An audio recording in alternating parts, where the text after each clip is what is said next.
The Book of Daniel. Daniel, chapter 1. In the 3rd year of the reign of Jehoiakim, king of Judah, Nebuchadnezzar, king of Babylon, came to Jerusalem and besieged it. And the Lord delivered Jehoiakim, king of Judah, into his hand, along with some of the articles from the temple of God. These he carried off to the temple of his God in Babylonia, and put in the treasure house of his God. Then the king ordered Ashpenaz, chief of his court officials, to bring into the king's service some of the Israelites from the royal family and the nobility, young men without any physical defect, handsome, showing aptitude for every kind of learning, well-informed, quick to understand, and qualified to serve in the king's palace. He was to teach them the language and literature of the Babylonians. The king assigned them a daily amount of food and wine from the king's table. They were to be trained for 3 years, and after that they were to enter the king's service. Among those who were chosen were some from Judah: Daniel, Hananiah, Mishael, and Azariah. The chief official gave them new names. To Daniel, the name Belteshazzar; to Hananiah, Shadrach; to Mishael, Meshach; and to Azariah, Abednego. But Daniel resolved not to defile himself with the royal food and wine, and he asked the chief official for permission not to defile himself in this way. Now God had caused the official to show favor and compassion to Daniel. But the official told Daniel, "I'm afraid of my lord the king, who has assigned your food and drink. Why should he see you looking worse than the other young men of your age? The king would then have my head because of you." Daniel then said to the guard, whom the chief official had appointed over Daniel, Hananiah, Mishael, and Azariah, "Please test your servants for 10 days. Give us nothing but vegetables to eat and water to drink. Then compare our appearance with that of the young men who eat the royal food, and treat your servants in accordance with what you see." So he agreed to this and tested them for 10 days. At the end of the 10 days, they looked healthier and better nourished than any of the young men who ate the royal food. So the guard took away their choice food and the wine they were to drink, and gave them vegetables instead. To these 4 young men, God gave knowledge and understanding of all kinds of literature and learning. And Daniel could understand visions and dreams of all kinds.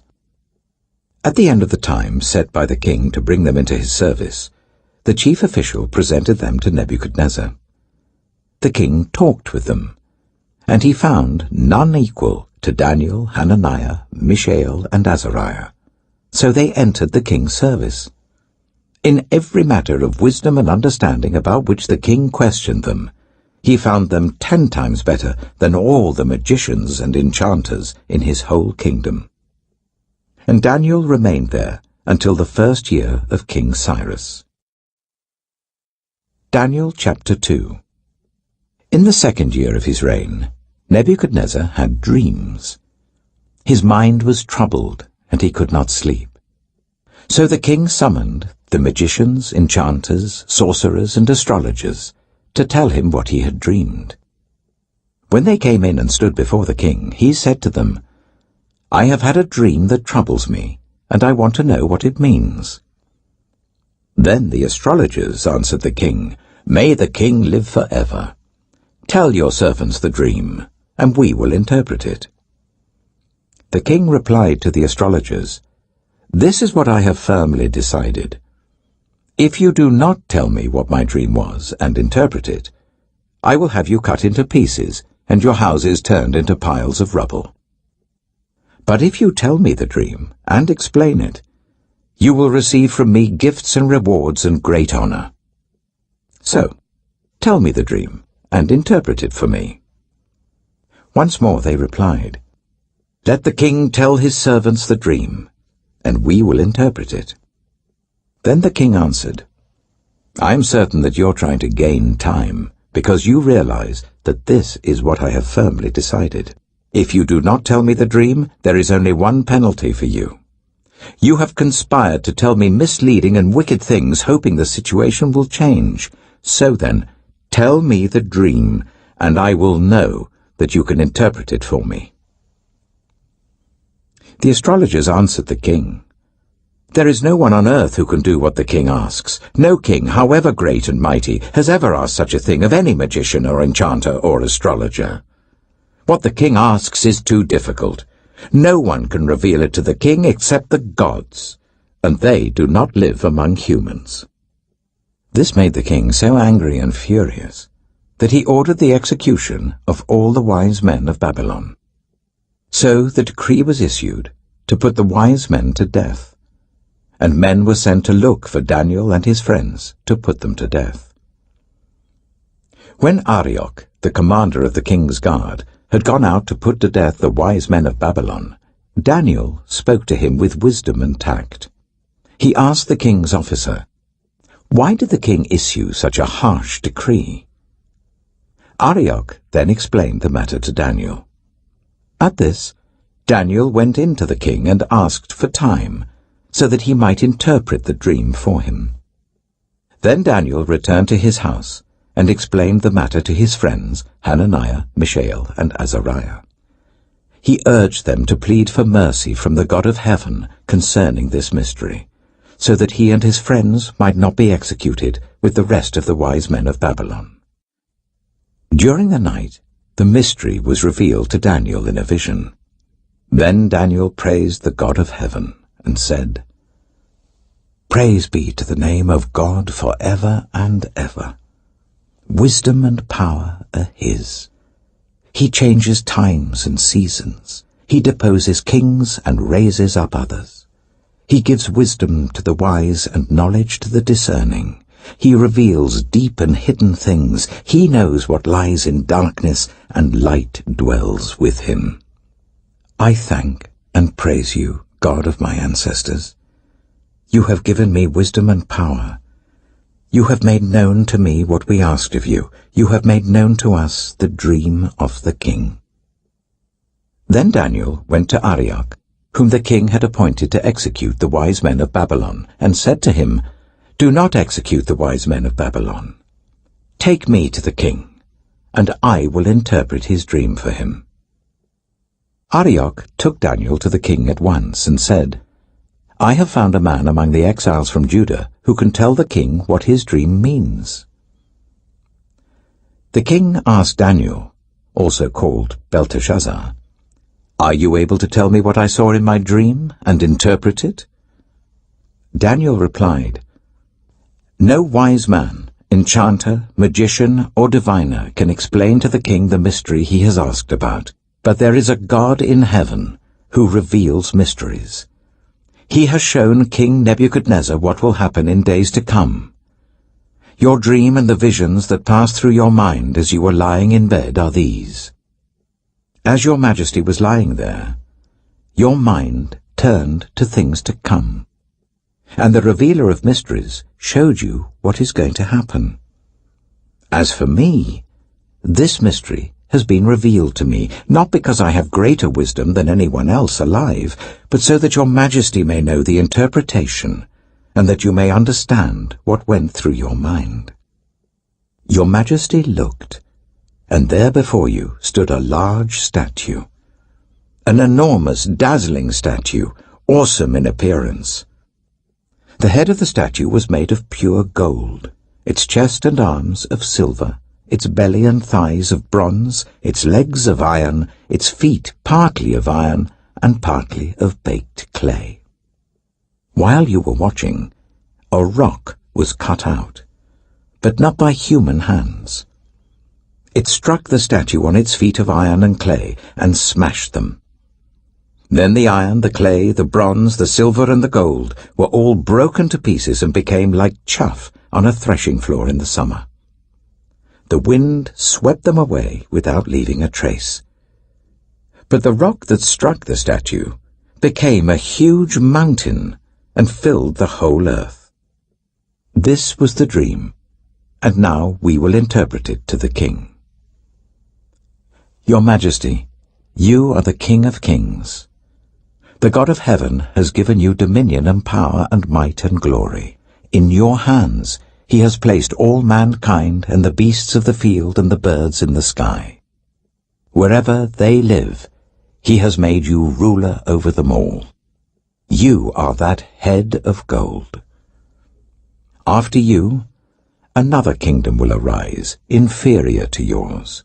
Next, a third kingdom, one of bronze, will rule over the whole earth. Finally, there will be a fourth kingdom, strong as iron, for iron breaks and smashes everything, and as iron breaks things to pieces, so it will crush and break all the others. Just as you saw that the feet and toes were partly of baked clay and partly of iron, so this will be a divided kingdom. Yet it will have some of the strength of iron in it, even as you saw iron mixed with clay. As the toes were partly iron and partly clay, so this kingdom will be partly strong and partly brittle. And just as you saw the iron mixed with baked clay, so the people will be a mixture and will not remain united, any more than iron mixes with clay.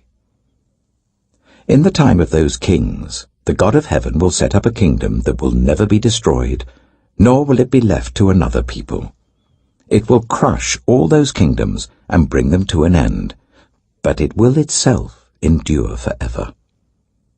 This is the meaning of the vision of the rock cut out of a mountain, but not by human hands, a rock that broke the iron, the bronze, the clay, the silver, and the gold to pieces. The great God has shown the king what will take place in the future. The dream is true, and its interpretation is trustworthy. Then King Nebuchadnezzar fell prostrate before Daniel, and paid him honor, and ordered that an offering and incense be presented to him. The king said to Daniel, "Surely your God is the God of gods, and the Lord of kings, and a revealer of mysteries, for you were able to reveal this mystery." Then the king placed Daniel in a high position, and lavished many gifts on him. He made him ruler over the entire province of Babylon, and placed him in charge of all its wise men. Moreover, at Daniel's request, the king appointed Shadrach, Meshach, and Abednego, chief ministers over the province of Babylon, while Daniel himself remained at the royal court. Daniel chapter 3. King Nebuchadnezzar made an image of gold, 60 cubits high and 6 cubits wide, and set it up on the plain of Dura in the province of Babylon. He then summoned the satraps, prefects, governors, advisers, treasurers, judges, magistrates, and all the other provincial officials to come to the dedication of the image he had set up. So the satraps, prefects, governors, advisers, treasurers, judges, magistrates, and all the other provincial officials assembled for the dedication of the image that King Nebuchadnezzar had set up, and they stood before it. Then the herald loudly proclaimed, "Nations and peoples of every language, this is what you are commanded to do. As soon as you hear the sound of the horn, flute, zither, lyre, harp, pipe, and all kinds of music, you must fall down and worship the image of gold that King Nebuchadnezzar has set up.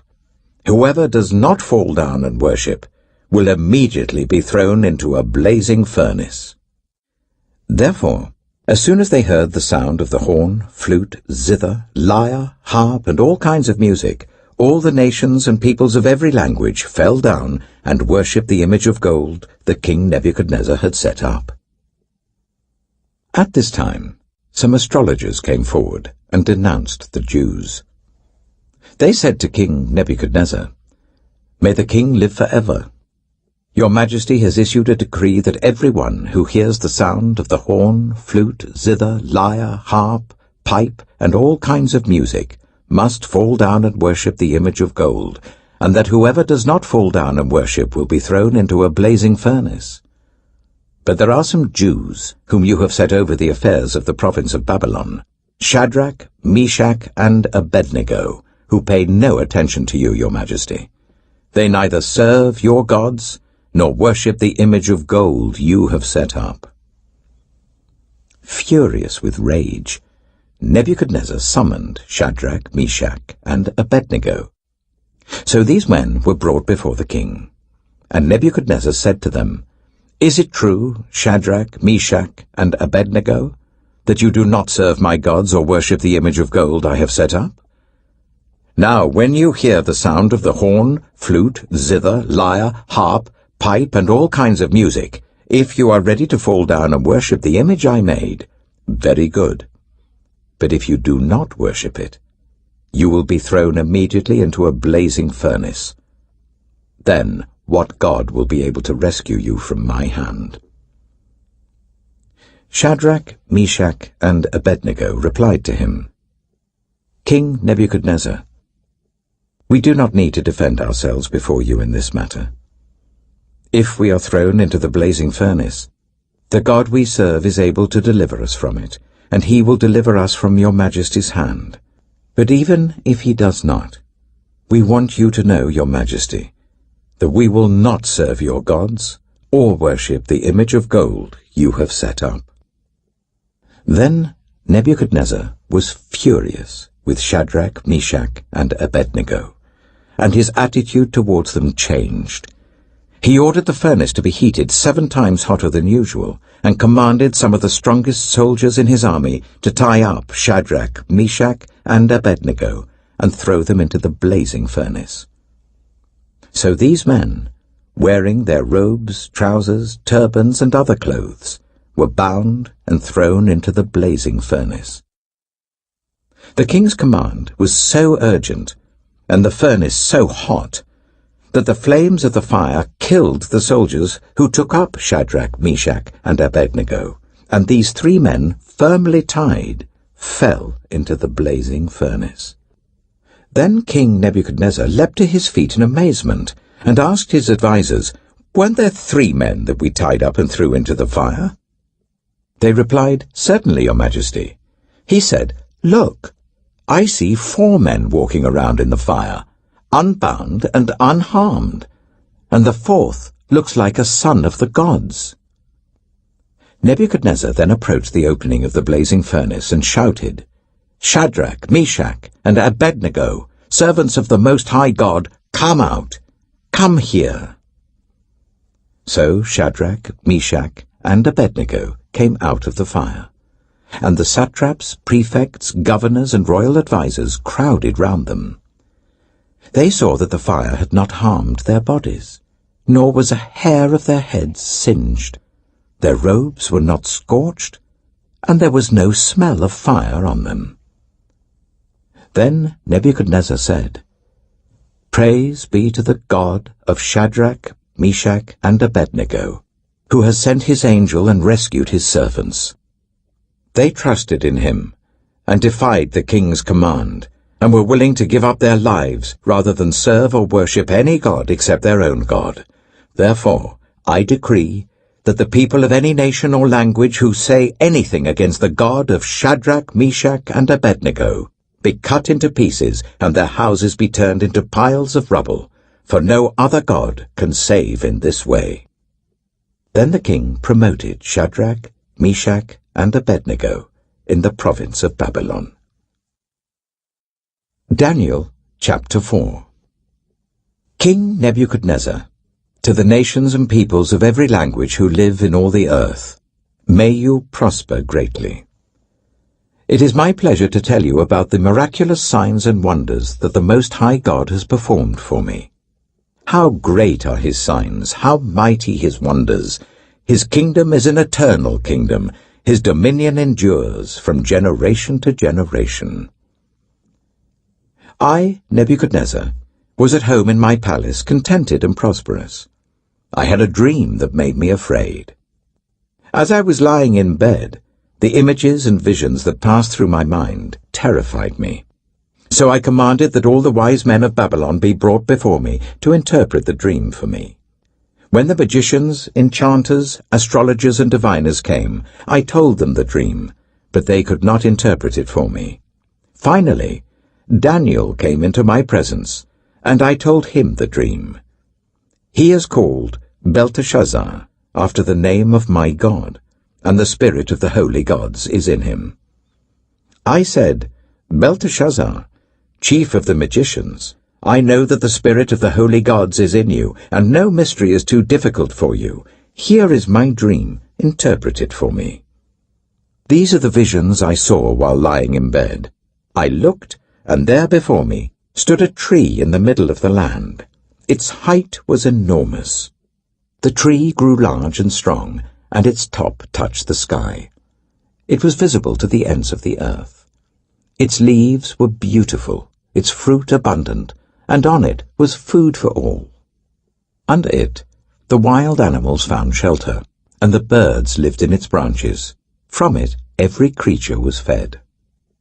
In the visions I saw while lying in bed, I looked, and there before me was a Holy One, a messenger, coming down from heaven. He called in a loud voice, "Cut down the tree, and trim off its branches. Strip off its leaves and scatter its fruit. Let the animals flee from under it, and the birds from its branches. But let the stump and its roots, bound with iron and bronze, remain in the ground, in the grass of the field. Let him be drenched with the dew of heaven, and let him live with the animals among the plants of the earth. Let his mind be changed from that of a man, and let him be given the mind of an animal, till 7 times pass by for him." The decision is announced by messengers. The holy ones declare the verdict, so that the living may know that the Most High is sovereign over all kingdoms on earth, and gives them to anyone he wishes, and sets over them the lowliest of people. This is the dream that I, King Nebuchadnezzar, had. Now, Belteshazzar, tell me what it means, for none of the wise men in my kingdom can interpret it for me, but you can, because the spirit of the holy gods is in you. Then Daniel, also called Belteshazzar, was greatly perplexed for a time, and his thoughts terrified him. So the king said, "Belteshazzar, do not let the dream or its meaning alarm you." Belteshazzar answered, "My lord, if only the dream applied to your enemies and its meaning to your adversaries. The tree you saw, which grew large and strong, with its top touching the sky, visible to the whole earth, with beautiful leaves and abundant fruit, providing food for all, giving shelter to the wild animals, and having nesting places in its branches for the birds. Your Majesty, you are that tree. You have become great and strong. Your greatness has grown until it reaches the sky, and your dominion extends to distant parts of the earth. Your Majesty saw a Holy One, a messenger, coming down from heaven and saying, "Cut down the tree and destroy it, but leave the stump, bound with iron and bronze, in the grass of the field, while its roots remain in the ground. Let him be drenched with the dew of heaven, let him live with the wild animals until 7 times pass by for him." This is the interpretation, Your Majesty, and this is the decree the Most High has issued against my lord the king. You will be driven away from people, and will live with the wild animals. You will eat grass like the ox, and be drenched with the dew of heaven. 7 times will pass by for you, until you acknowledge that the Most High is sovereign over all kingdoms on earth, and gives them to anyone he wishes. The command to leave the stump of the tree with its roots means that your kingdom will be restored to you when you acknowledge that heaven rules. Therefore, Your Majesty, be pleased to accept my advice. Renounce your sins by doing what is right, and your wickedness by being kind to the oppressed. It may be that then your prosperity will continue. All this happened to King Nebuchadnezzar. 12 months later, as the king was walking on the roof of the royal palace of Babylon, he said, "Is not this the great Babylon I have built as the royal residence, by my mighty power and for the glory of my majesty?" Even as the words were on his lips, a voice came from heaven. "This is what is decreed for you, King Nebuchadnezzar. Your royal authority has been taken from you. You will be driven away from people, and will live with the wild animals. You will eat grass like the ox. 7 times will pass by for you, until you acknowledge that the Most High is sovereign over all kingdoms on earth, and gives them to anyone he wishes." Immediately what had been said about Nebuchadnezzar was fulfilled. He was driven away from people and ate grass like the ox. His body was drenched with the dew of heaven until his hair grew like the feathers of an eagle and his nails like the claws of a bird. At the end of that time, I, Nebuchadnezzar, raised my eyes towards heaven, and my sanity was restored. Then I praised the Most High. I honored and glorified him who lives forever.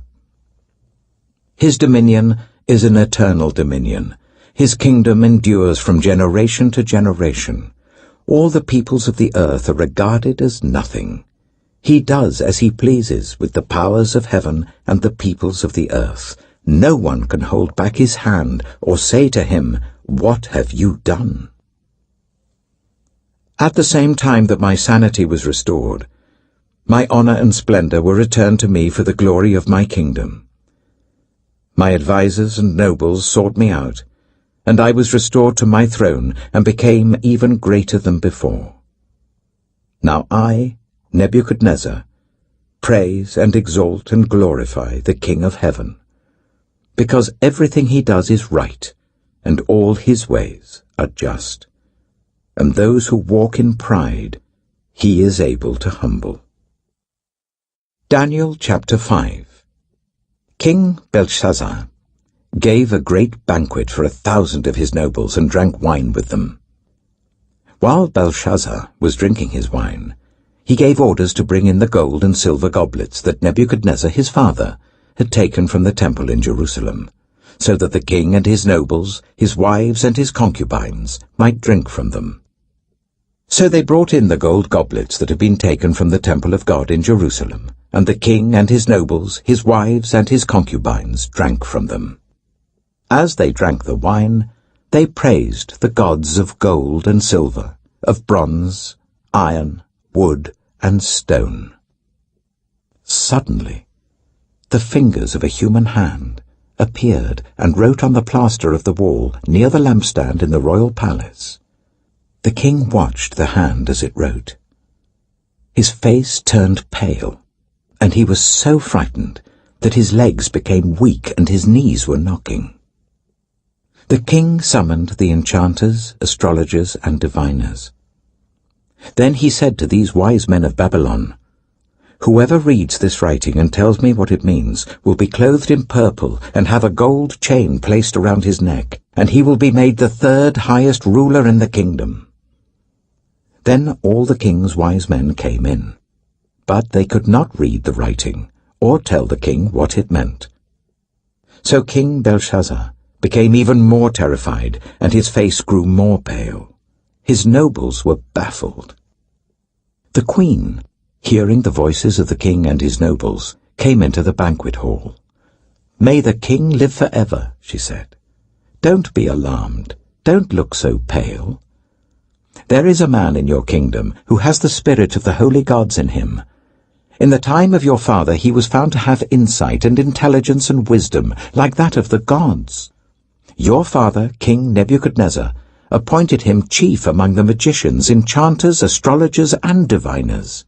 He did this because Daniel, whom the king called Belteshazzar, was found to have a keen mind and knowledge and understanding, and also the ability to interpret dreams, explain riddles, and solve difficult problems.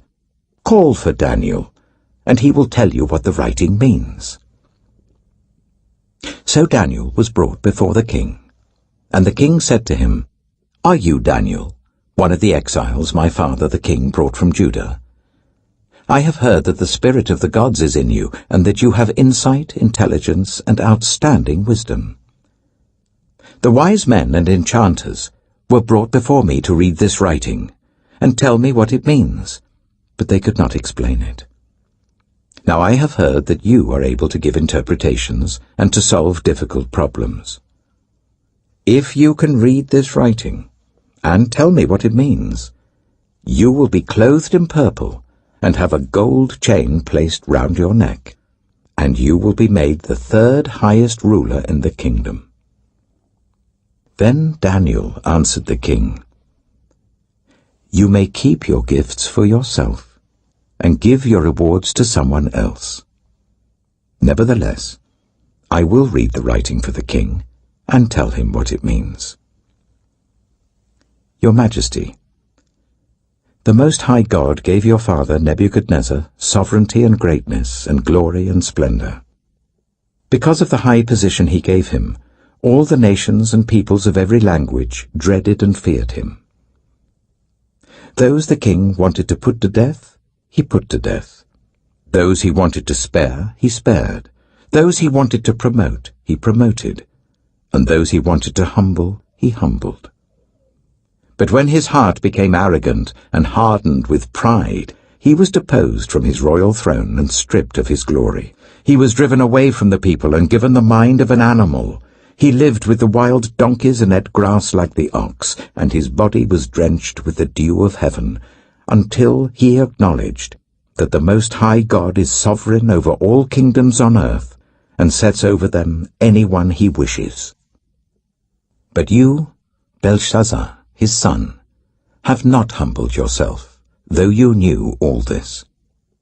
Instead, you have set yourself up against the Lord of heaven. You had the goblets from his temple brought to you, and you and your nobles, your wives and your concubines drank wine from them. You praised the gods of silver and gold, of bronze, iron, wood, and stone, which cannot see or hear or understand. But you did not honor the God who holds in his hand your life and all your ways. Therefore, he sent the hand that wrote the inscription. This is the inscription that was written: Mene, Mene, Tekel, Parsin. Here is what these words mean. Mene. God has numbered the days of your reign and brought it to an end. Tekel, you have been weighed on the scales and found wanting. Peres, your kingdom is divided and given to the Medes and Persians. Then, at Belshazzar's command, Daniel was clothed in purple, a gold chain was placed round his neck, and he was proclaimed the third highest ruler in the kingdom. That very night, Belshazzar, king of the Babylonians, was slain, and Darius the Mede took over the kingdom at the age of 62. Daniel chapter 6. It pleased Darius to appoint 120 satraps to rule throughout the kingdom, with 3 chief ministers over them, one of whom was Daniel. The satraps were made accountable to them, so that the king might not suffer loss. Now Daniel so distinguished himself among the chief ministers and the satraps by his exceptional qualities, that the king planned to set him over the whole kingdom. At this, the chief ministers and the satraps tried to find grounds for charges against Daniel in his conduct of government affairs, but they were unable to do so. They could find no corruption in him, because he was trustworthy and neither corrupt nor negligent. Finally, these men said, "We will never find any basis for charges against this man Daniel, unless it has something to do with the law of his God." So these chief ministers and satraps went as a group to the king and said, "May King Darius live forever. The royal ministers, prefects, satraps, advisers, and governors have all agreed that the king should issue an edict and enforce the decree that anyone who prays to any god or human being during the next 30 days, except to you, your majesty, shall be thrown into the lion's den. Now, your majesty, issue the decree and put it in writing so that it cannot be altered, in accordance with the law of the Medes and Persians, which cannot be repealed." So King Darius put the decree in writing. Now when Daniel learned that the decree had been published, he went home to his upstairs room where the windows opened towards Jerusalem. 3 times a day he got down on his knees and prayed, giving thanks to his God, just as he had done before. Then these men went as a group and found Daniel praying and asking God for help. So they went to the king and spoke to him about his royal decree. "Did you not publish a decree that during the next 30 days, anyone who prays to any god or human being except to you, your majesty, would be thrown into the lion's den?" The king answered, "The decree stands, in accordance with the law of the Medes and Persians, which cannot be repealed." Then they said to the king, "Daniel, who is one of the exiles from Judah, pays no attention to you, your majesty, or to the decree you put in writing. He still prays 3 times a day." When the king heard this, he was greatly distressed. He was determined to rescue Daniel and made every effort until sunset to save him.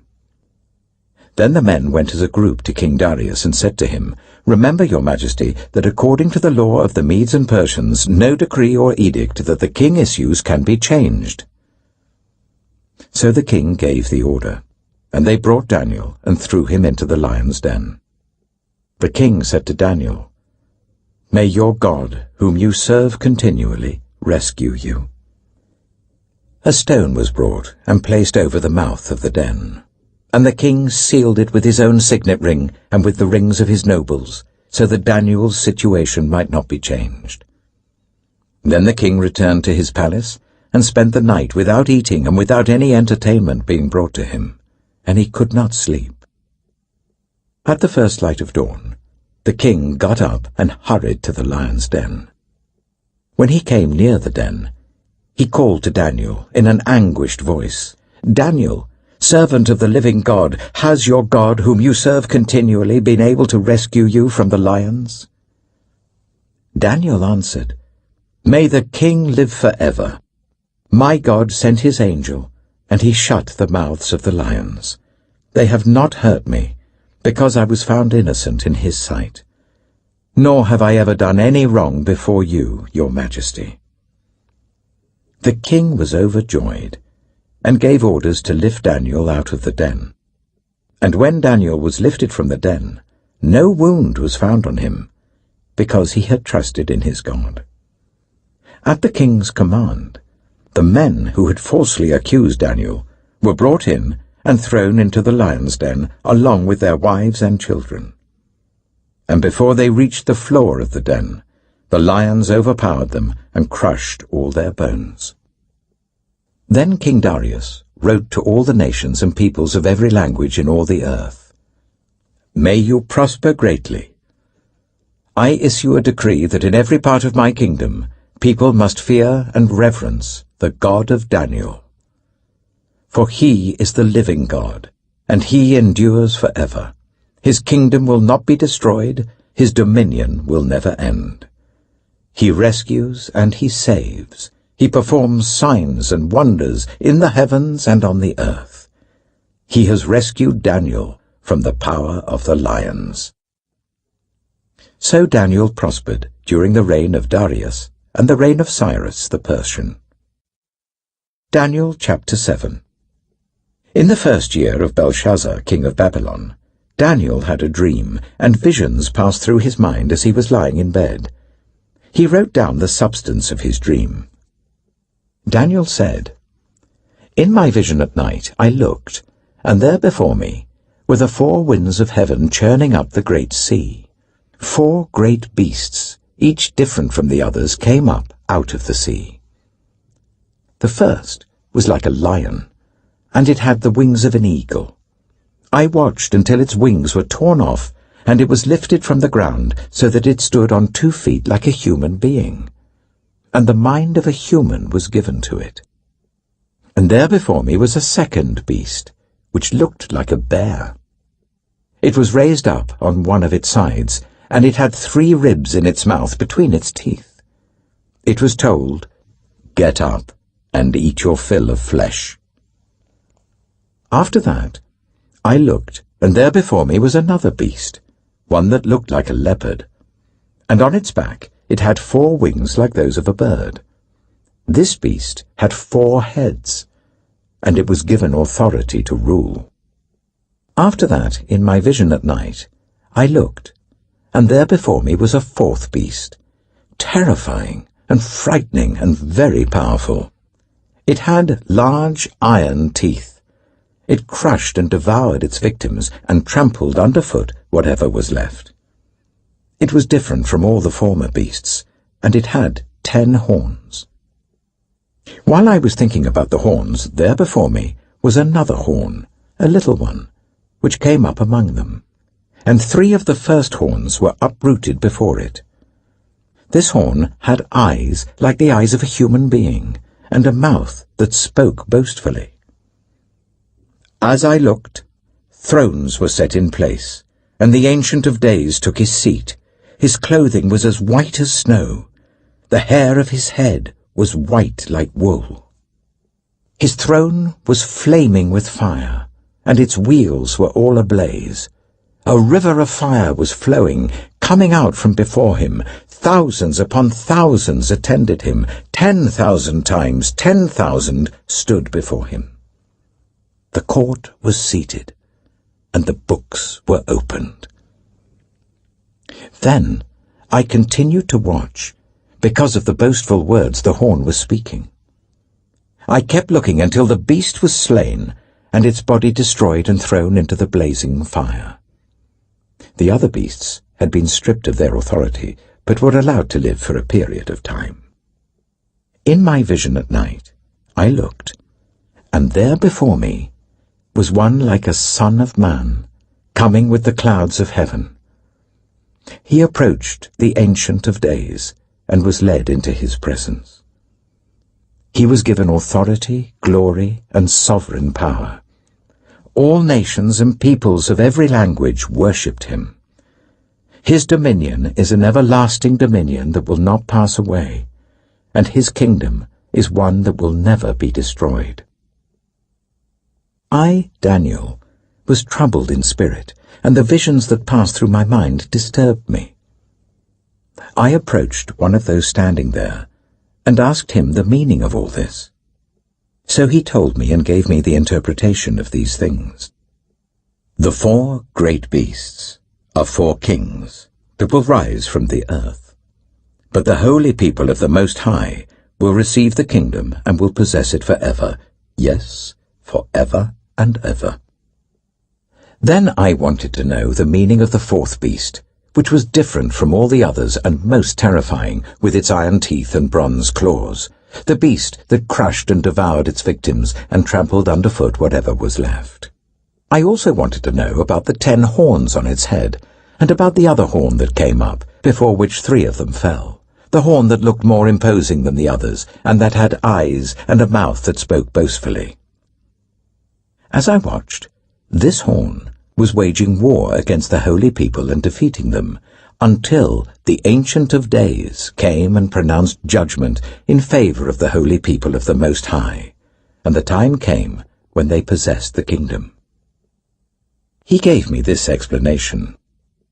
The 4th beast is a 4th kingdom that will appear on earth. It will be different from all the other kingdoms, and will devour the whole earth, trampling it down and crushing it.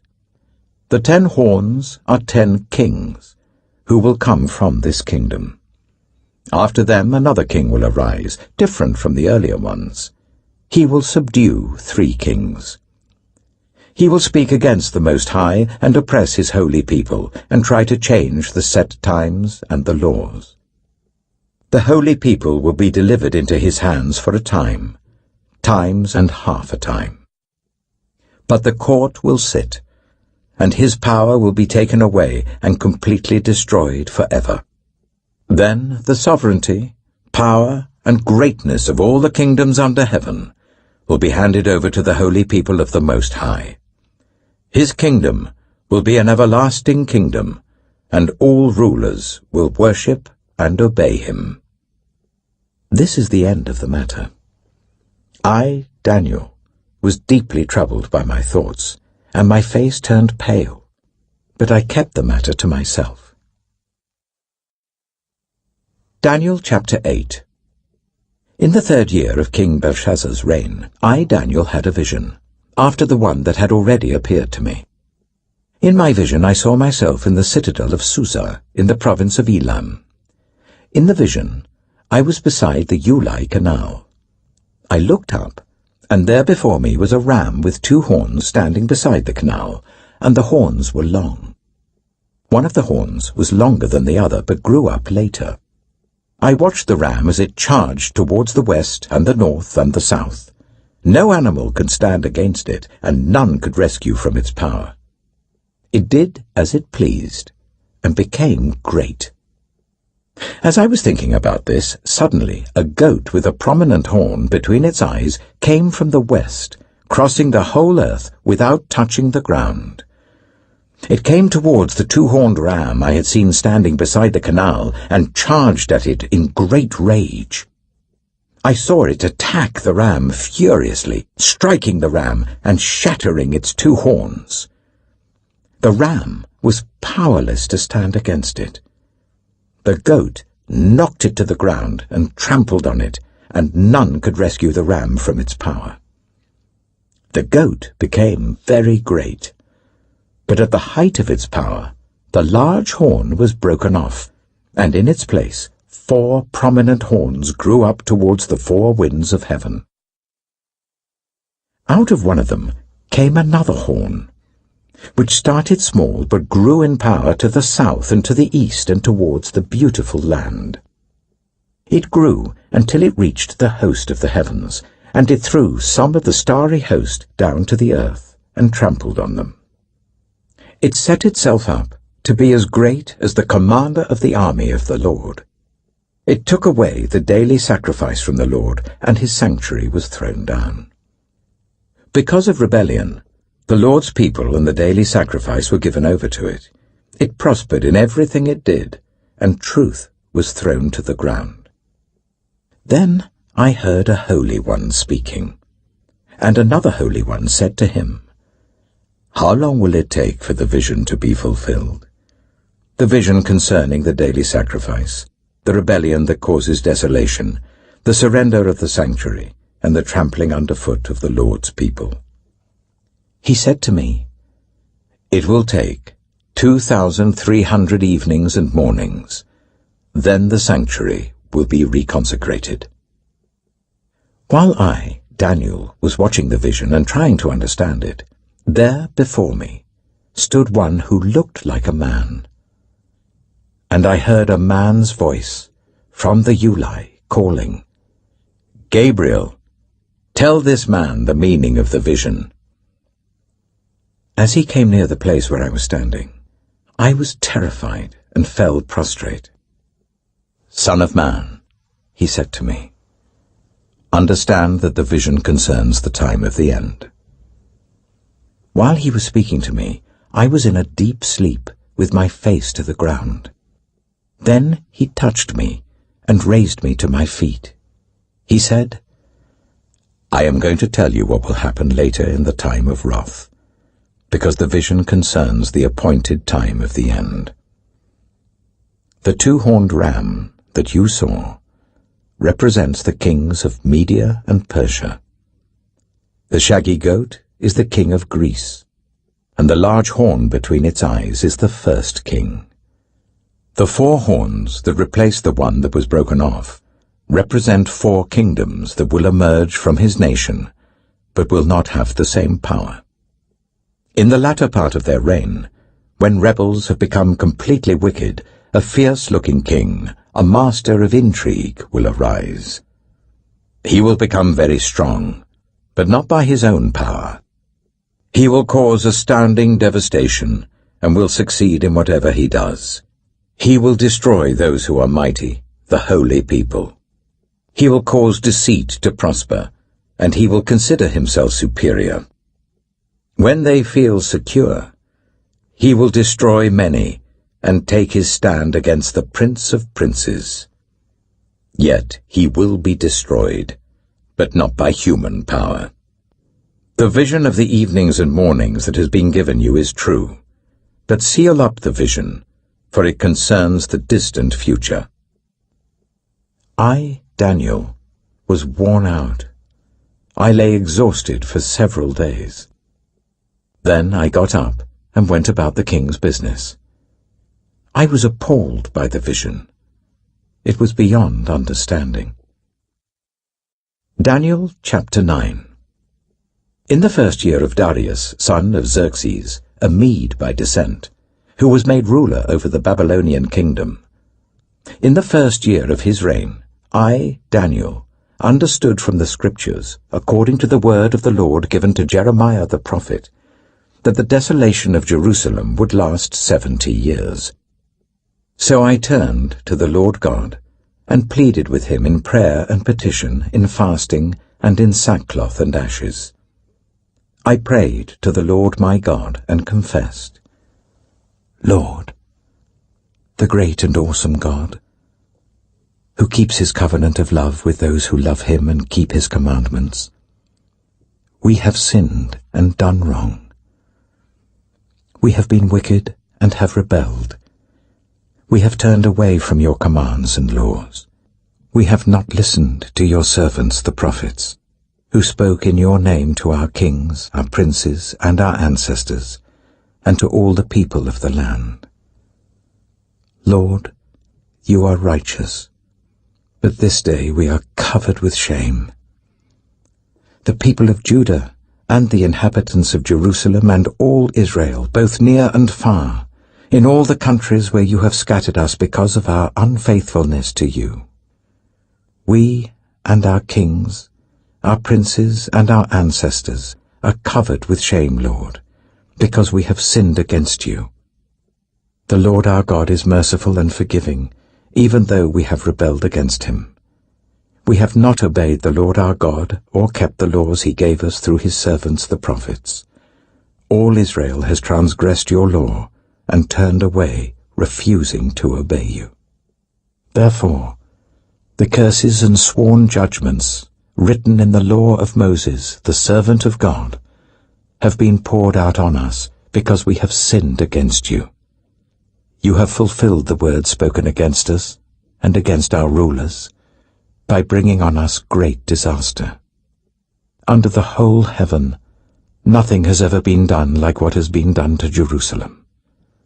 Just as it is written in the law of Moses, all this disaster has come on us. Yet we have not sought the favor of the Lord our God by turning from our sins and giving attention to your truth.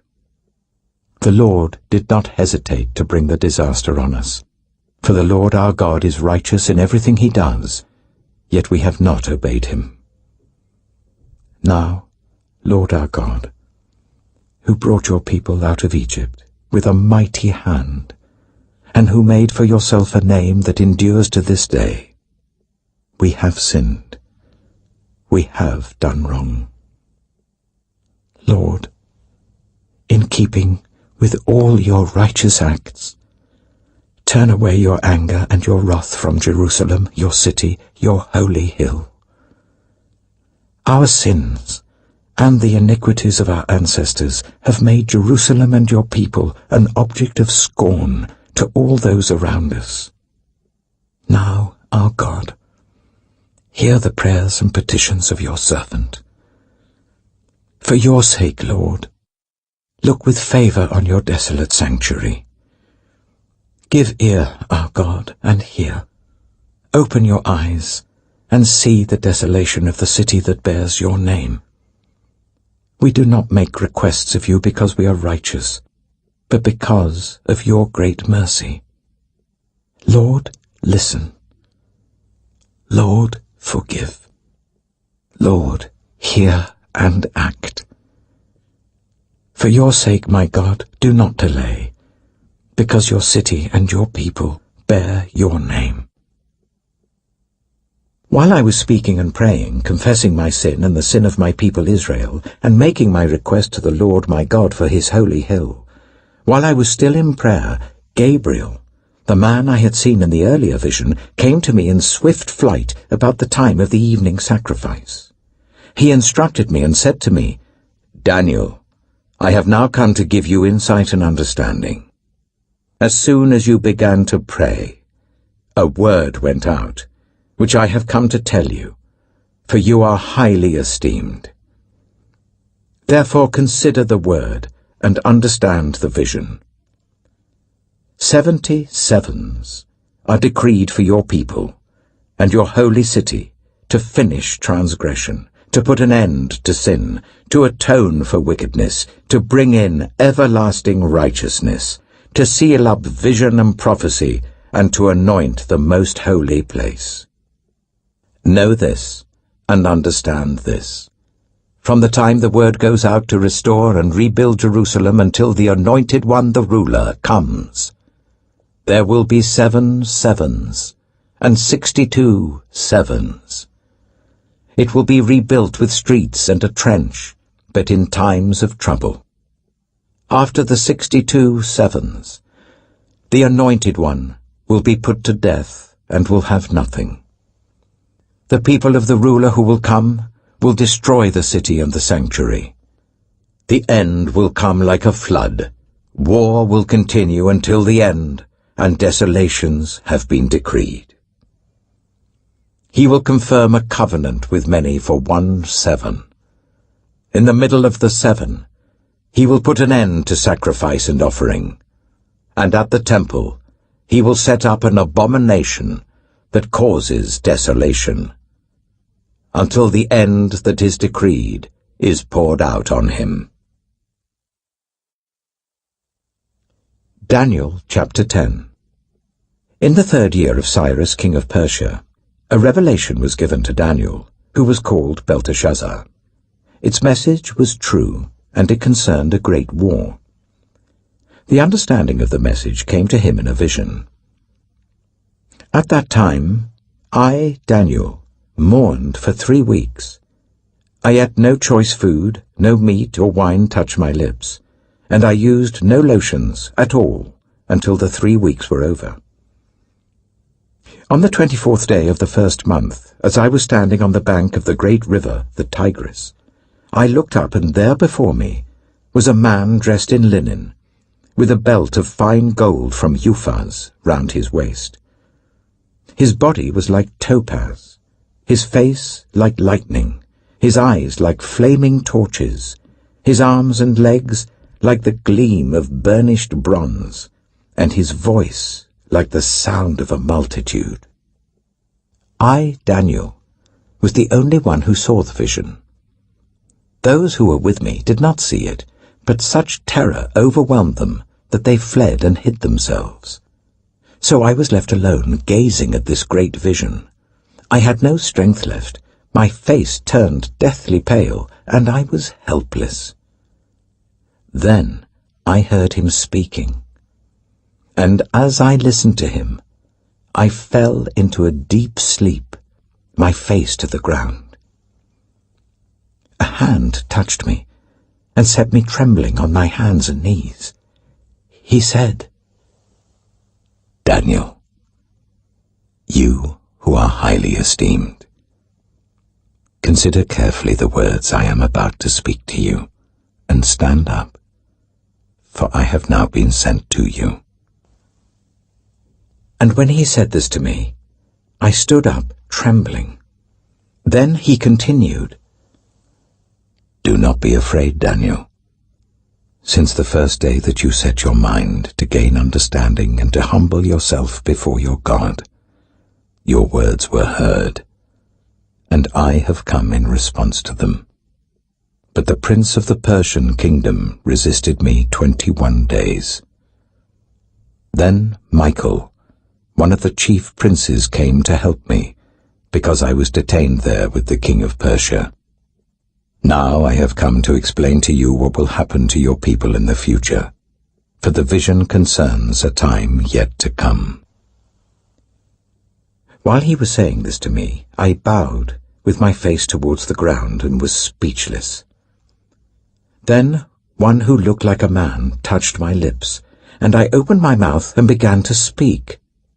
I said to the one standing before me, "I am overcome with anguish because of the vision, my lord, and I feel very weak. How can I, your servant, talk with you, my lord? My strength is gone, and I can hardly breathe." Again, the one who looked like a man touched me and gave me strength. Do not be afraid, you who are highly esteemed, he said. Peace, be strong now. Be strong. When he spoke to me, I was strengthened, and said, Speak, my Lord, since you have given me strength. So he said, Do you know why I have come to you? Soon I will return to fight against the prince of Persia, and when I go, the prince of Greece will come. But first I will tell you what is written in the book of truth. No one supports me against them, except Michael, your prince. Daniel chapter 11. And in the first year of Darius the Mede, I took my stand to support and protect him. Now then, I tell you the truth. 3 more kings will arise in Persia, and then a 4th, who will be far richer than all the others. When he has gained power by his wealth, he will stir up everyone against the kingdom of Greece. Then a mighty king will arise, who will rule with great power and do as he pleases. After he has risen, his empire will be broken up and parcelled out towards the 4 winds of heaven. It will not go to his descendants, nor will it have the power he exercised, because his empire will be uprooted and given to others.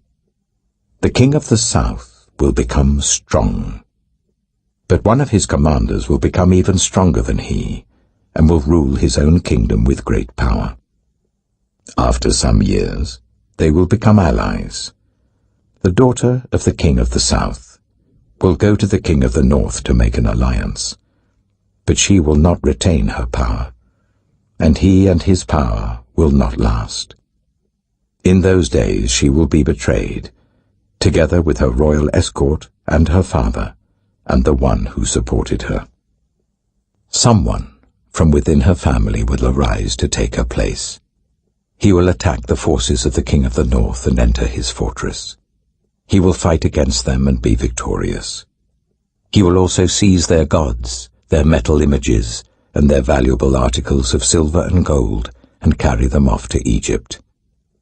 For some years he will leave the king of the north alone. Then the king of the north will invade the realm of the king of the south, but will retreat to his own country. His sons will prepare for war, and assemble a great army, which will sweep on like an irresistible flood, and carry the battle as far as his fortress. Then the king of the south will march out in a rage and fight against the king of the north, who will raise a large army, but it will be defeated. When the army is carried off, the king of the south will be filled with pride, and will slaughter many thousands. Yet he will not remain triumphant. For the king of the north will muster another army, larger than the first, and after several years he will advance with a huge army, fully equipped. In those times, many will rise against the king of the south. Those who are violent among your own people will rebel in fulfillment of the vision, but without success. Then the king of the north will come and build up siege ramps, and will capture a fortified city. The forces of the south will be powerless to resist. Even their best troops will not have the strength to stand. The invader will do as he pleases. No one will be able to stand against him. He will establish himself in the beautiful land, and will have the power to destroy it. He will determine to come with the might of his entire kingdom, and will make an alliance with the king of the south. And he will give him a daughter in marriage, in order to overthrow the kingdom. But his plans will not succeed or help him. Then he will turn his attention to the coastlands, and will take many of them, but a commander will put an end to his insolence, and will turn his insolence back on him. After this, he will turn back towards the fortresses of his own country, but will stumble and fall, to be seen no more. His successor, will send out a tax collector to maintain the royal splendor. In a few years, however, he will be destroyed, yet not in anger or in battle. He will be succeeded by a contemptible person who has not been given the honor of royalty. He will invade the kingdom when its people feel secure, and he will seize it through intrigue. Then an overwhelming army will be swept away before him. Both it and a prince of the covenant will be destroyed. After coming to an agreement with him, he will act deceitfully, and with only a few people he will rise to power. When the richest provinces feel secure, he will invade them, and will achieve what neither his fathers nor his forefathers did. He will distribute plunder, loot, and wealth among his followers. He will plot the overthrow of fortresses, but only for a time. With a large army he will stir up his strength and courage against the king of the south. The king of the south will wage war with a large and very powerful army. But he will not be able to stand because of the plots devised against him. Those who eat from the king's provisions will try to destroy him. His army will be swept away, and many will fall in battle. The two kings, with their hearts bent on evil, will sit at the same table and lie to each other, but to no avail, because an end will still come at the appointed time. The king of the north will return to his own country with great wealth, but his heart will be set against the Holy Covenant. He will take action against it, and then return to his own country. At the appointed time, he will invade the south again, but this time the outcome will be different from what it was before. Ships of the western coastlands will oppose him, and he will lose heart. Then he will turn back and vent his fury against the Holy Covenant. He will return and show favor to those who forsake the Holy Covenant. His armed forces will rise up to desecrate the temple fortress, and will abolish the daily sacrifice. Then they will set up the abomination that causes desolation. With flattery he will corrupt those who have violated the covenant, but the people who know their God will firmly resist him. Those who are wise will instruct many, though for a time they will fall by the sword, or be burned or captured or plundered.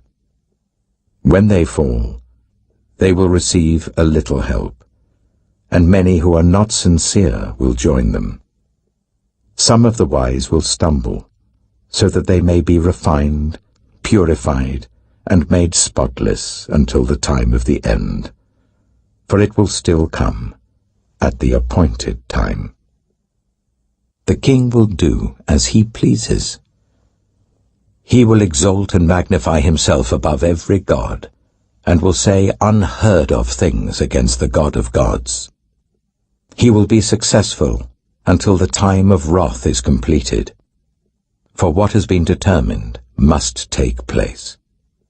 He will show no regard for the gods of his ancestors, or for the one desired by women, nor will he regard any god, but will exalt himself above them all. Instead of them, he will honor a god of fortresses, a god unknown to his ancestors. He will honor with gold and silver, with precious stones and costly gifts. He will attack the mightiest fortresses with the help of a foreign god, and will greatly honor those who acknowledge him. He will make them rulers over many people, and will distribute the land at a price. At the time of the end, the king of the south will engage him in battle, and the king of the north will storm out against him with chariots and cavalry and a great fleet of ships. He will invade many countries and sweep through them like a flood. He will also invade the beautiful land. Many countries will fall, but Edom, Moab, and the leaders of Ammon will be delivered from his hand. He will extend his power over many countries Egypt will not escape. He will gain control of the treasures of gold and silver, and all the riches of Egypt, with the Libyans and Cushites in submission. But reports from the east and the north will alarm him, and he will set out in a great rage to destroy and annihilate many. He will pitch his royal tents between the seas at the beautiful holy mountain. Yet he will come to his end, and no one will help him.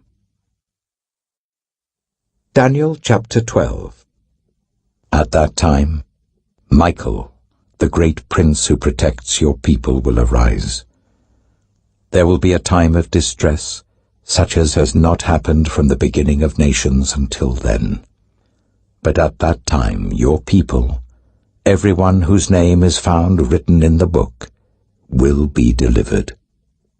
Multitudes who sleep in the dust of the earth will awake, some to everlasting life, others to shame and everlasting contempt. Those who are wise will shine like the brightness of the heavens, and those who lead many to righteousness like the stars forever and ever. But you, Daniel, roll up and seal the words of the scroll until the time of the end.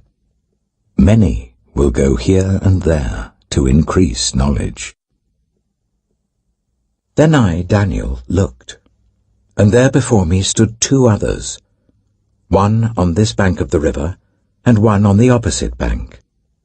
One of them said to the man clothed in linen, who was above the waters of the river, "How long will it be before these astonishing things are fulfilled?" The man clothed in linen, who was above the waters of the river, lifted his right hand and his left hand towards heaven. And I heard him swear by him who lives forever, saying, "It will be for a time, times and half a time, when the power of the holy people has been finally broken. All these things will be completed." I heard, but I did not understand. So I asked, "My Lord, what will the outcome of all this be?" He replied, "Go your way, Daniel, because the words are rolled up and sealed until the time of the end. Many will be purified, made spotless and refined, but the wicked will continue to be wicked. None of the wicked will understand, but those who are wise will understand. From the time that the daily sacrifice is abolished, and the abomination that causes desolation is set up, there will be 1,290 days. Blessed is the one who waits for and reaches the end of the 1,335 days. As for you, go your way till the end.